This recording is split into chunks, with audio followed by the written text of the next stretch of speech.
araw, nandito ako sa may bahay, is meron na akong 5 parcel na dumating. Sobrang mayaman ko talaga.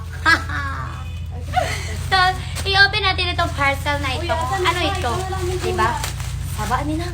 Napakaingay nila. Oh my God! Ay!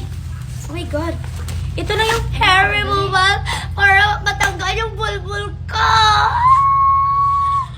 Ito yung gentle hair removal clean.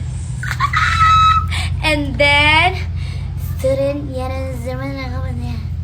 Ito na yan siya, guys. Combo ito siya. So, nag-sale sila ngayon, which is, kung ayaw nyo mag-hait-hait ng inyong mga vulval, diba? Kung ayaw nyo mag-hait ng inyong vulval, ganito na, magkuha kayo ng gel na para sa inyong vulval. Kaya, ano ba, hinahintay nyo? Mag-check out na kayo. Ha? Para sa inyong vulval.